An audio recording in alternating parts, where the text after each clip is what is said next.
Assalamualaikum warahmatullahi wabarakatuh. Salam genre. Selamat siang semuanya. Halo teman-teman, gimana kabarnya semuanya? Kali ini ketemu lagi sama Igar di konten Sangar Sharing bareng Igar. Nah, di konten ini Igar ingin sharing-sharing mengenai berbagai hal yang dapat bermanfaat bagi kita semua. Untuk sharing yang pertama ini kita tidak akan sendirian karena kita kedatangan tamu yang gak kalah sangarnya. Ya, ini adalah Ibu Eni Mardianti. Halo Ibu, selamat siang. Selamat siang. Oke, bagaimana kabarnya Ibu? Alhamdulillah baik. Alhamdulillah. Bagaimana kegiatan pada hari ini? Apakah lancar semuanya? Alhamdulillah lancar semua. Oke. Nah, teman-teman, kali ini kita akan berbincang-bincang seputar HIV/AIDS dalam rangka memperingati Hari AIDS Sedunia. Betul Ibu? Betul. Oke, sebelum kita masuk ke pertanyaannya ya, boleh nggak Ibu perkenalan sedikit saja tentang siapa Ibu begitu? Saya Eni Mardianti, biasa dipanggil Bu Eni ya.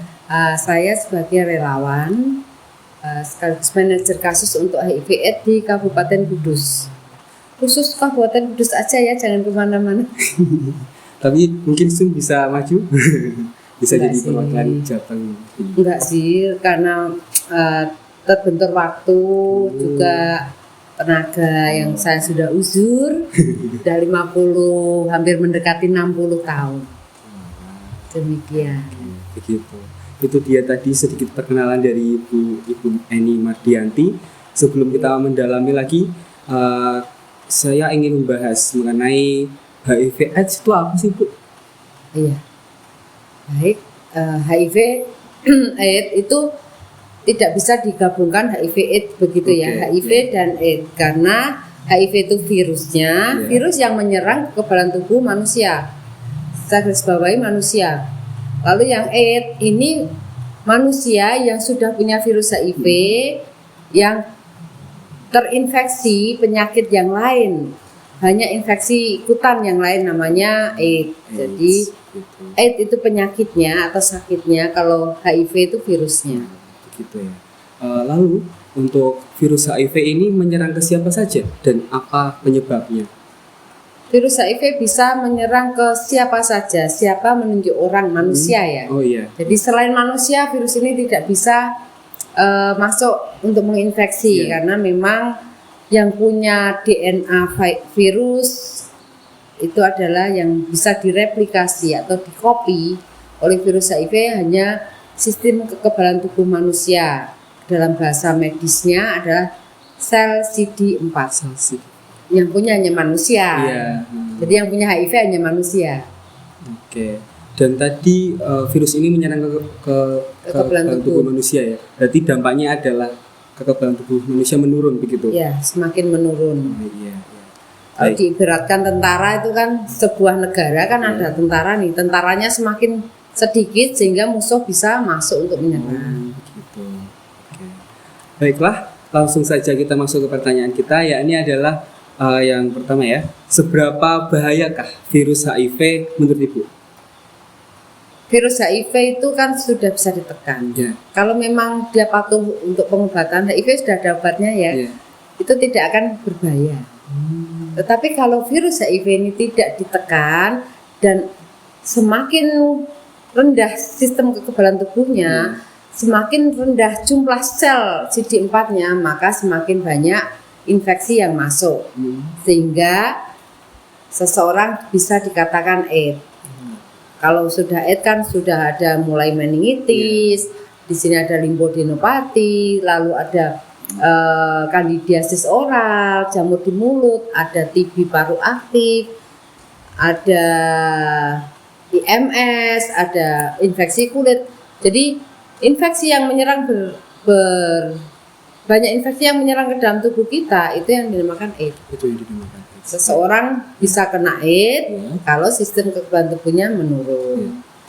Orang yang HIV belum tentu AIDS. Tetapi orang yang sudah AIDS pasti positif HIV. Tadi virus AIDS sudah ada obatnya ya? AIDS sudah ada obatnya, HIV sudah ada obatnya. Nah, apakah virus HIV ini bisa sembuh total?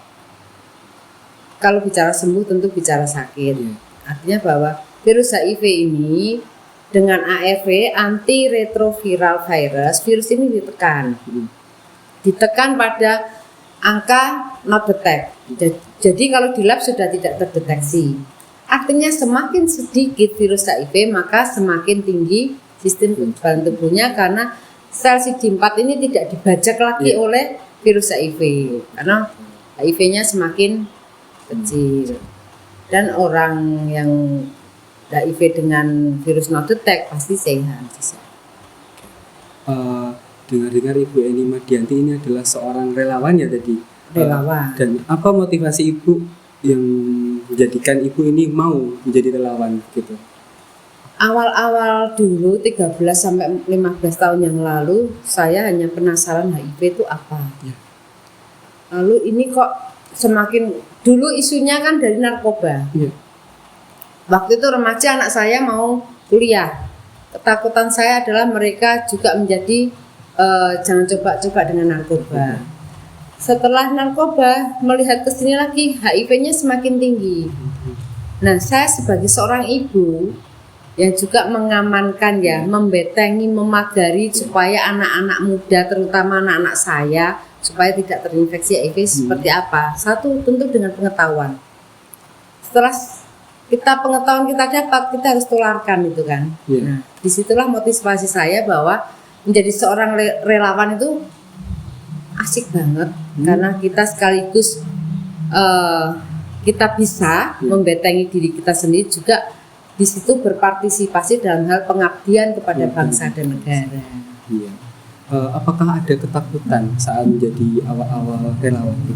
Enggak sih, karena itu sudah menjadi jiwa saya ya. Jadi dengan senang hati sampai setua ini saya masih relawan terus. Semoga sehat selalu ya Bu ya. Amin. Oke, next kita ada pertanyaan yang ketiga, yang kedua adalah apakah remaja harus tahu dan punya peran penting dalam pencegahan HIV/AIDS? Apakah remaja harus? Ya, harus. Remaja wajib, bukan harus, wajib. Karena satu, bicara tentang ketahanan bangsa dan negara adalah di pundak generasi penerus bangsa. Notabene adalah pada remaja, pemuda, sehingga untuk penerus bangsa ini ke depannya seperti adalah remaja. Kalau remaja saat ini salah satunya tidak memahami penularan HIV, bagaimana mencegahnya, saya yakin bangsa ini akan semakin terpuruk, ya kan? Bahwa masyarakat yang sehat, pemuda yang kuat, pemuda yang sehat menjadi modal menjadi bangsa yang besar. Itu saja pemikiran saya, bahwa bentuk pengabdian kepada bangsa negara salah satu adalah berperan dalam hal membangun ketahanan di salah satunya di sektor kesehatan dari pemuda-pemudi kita, generasi penerus bangsa. Kalau begitu, apakah ada hal yang dapat dilakukan oleh remaja, mungkin sekecil apapun, untuk sebagai itu wujud pengabdian? Ya. Sekecil satu, sebelum mengabdi adalah asupan pengetahuan. Ya. Ketika kita tahu, kita paham, kita bisa menularkan. Ya. Bukan menularkan virusnya ya, menularkan pengetahuan yang baik, sehingga komunitas-komunitas di remaja-remaja ini paham benar tentang masa depannya. Ketika dulu ada bicara bahwa remaja itu mencari jati diri. Jati dirinya seperti apa? Dengan keilmuan, pengetahuan dan kepahaman. Apapun kepahaman itu.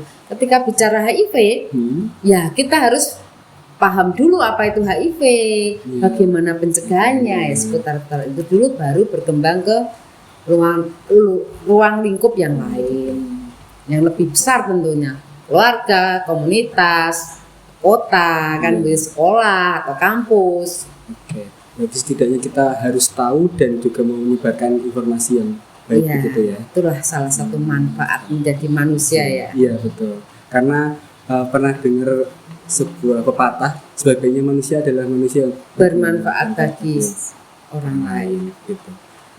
Ya. Pertanyaan selanjutnya adalah bagaimana perkembangan kasus HIV/AIDS di Kabupaten Kudus selama beberapa tahun ini? Apakah cenderung membaik atau memburuk? Baik dan buruk itu tergantung dari sisi mana kita melihat. Ya. Semakin tinggi temuan kasus HIV, semakin bagus. Jangan semakin tinggi temuan kasus AIDS. Artinya mereka sudah kondisi sakit. Iya. Ketika bicara fase AIDS ini kan fase di mana seseorang sudah banyak terinfeksi penyakit yang lain kan. Nah, semakin banyak orang yang diketahui positif HIV itu semakin bagus. Artinya semua linsek itu berperan, bekerja, bergerak. Misalnya masyarakat, OPD terkait, puskesmas, dinas-dinas terkait ini semua bergerak untuk screening temuan HIV supaya segera diobati. Ketika pandemi kemarin kan satu orang positif, maka di tracking nih siapa saja tadi yang sudah kan ditemukan bahwa ketika nanti positif diisolasi yang kena COVID dan begitu sehingga tidak menularkan. Nah, ini ketika HIV ditemukan pasangannya siapa, segera dinotifikasi pasangan dan segera diobati, maka dia menjadi orang yang tetap sehat, tidak ada sakit. Otomatis ketika sakit yang terjadi satu adalah biaya, yang kedua waktu, kan? Terus ketahanan keluarga di orang yang tersebut yang sakit juga mesti turun. Nah, Bu Eni, selanjutnya saya akan membacakan pertanyaan dari Gen Rangers seputar HIV/AIDS yang sudah saya kumpulkan dari Instagram story saya kemarin.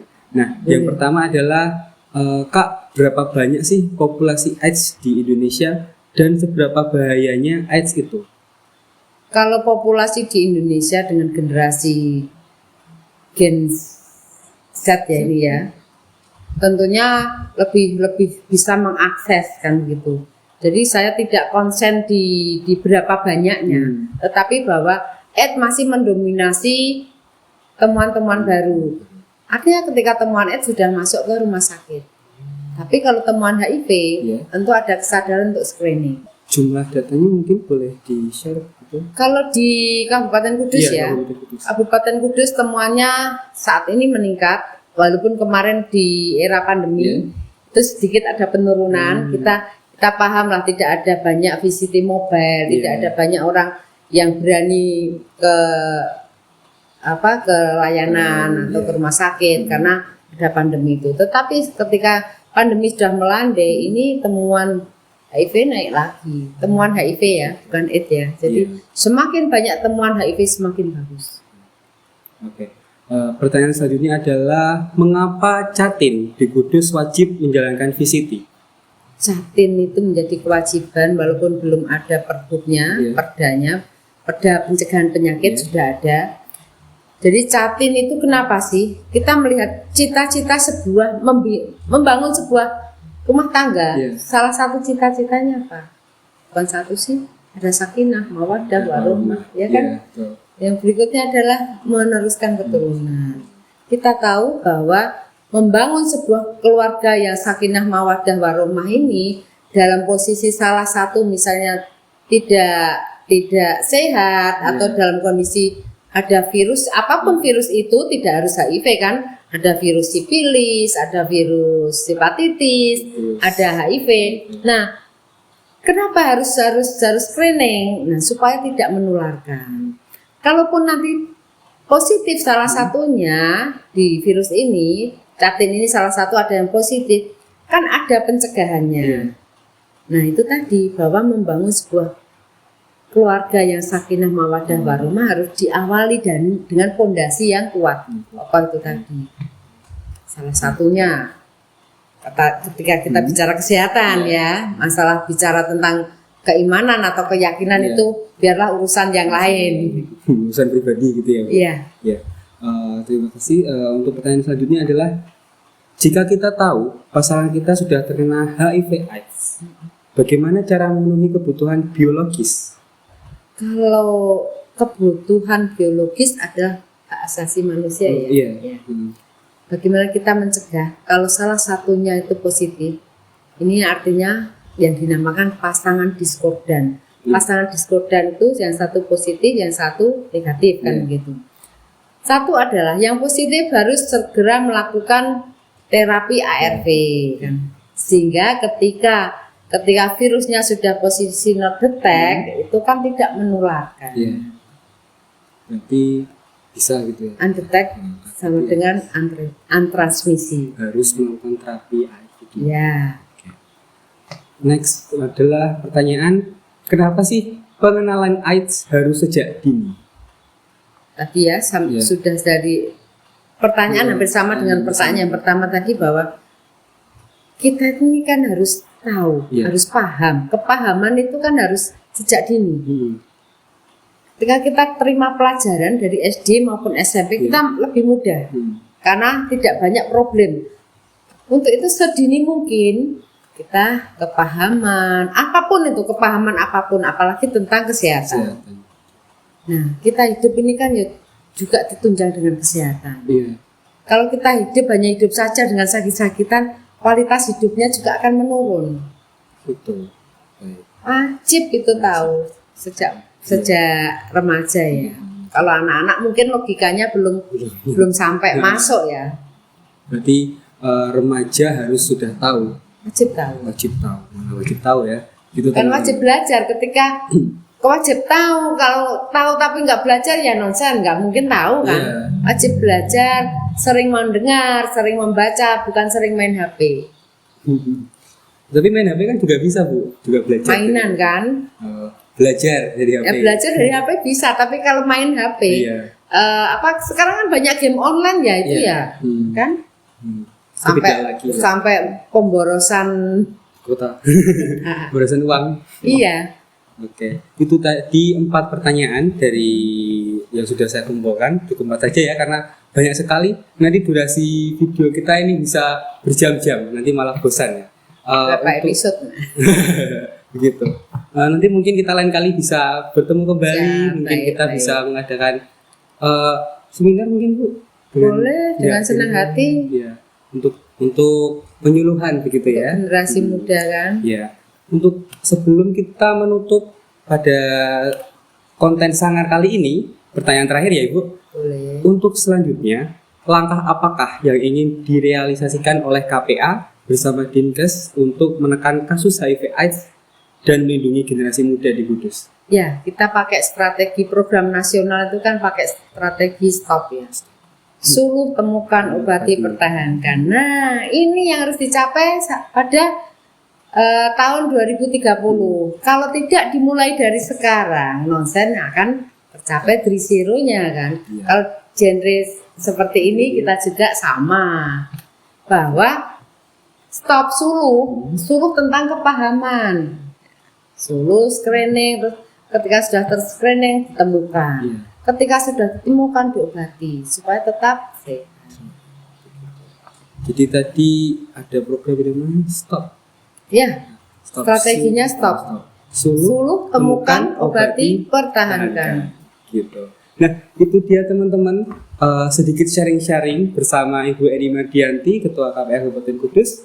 Mohon maaf apabila ada kesalahan kata dalam sesi kali ini, karena ini juga adalah konten yang pertama dari episode Sangar, gitu. Terima kasih Bu Eni Mardianti, terima kasih banyak atas waktunya. Semoga selanjutnya kita bisa bersama-sama untuk melindungi generasi muda, Ibu ya. Sip ya. Wassalamualaikum warahmatullahi wabarakatuh. Salam genre.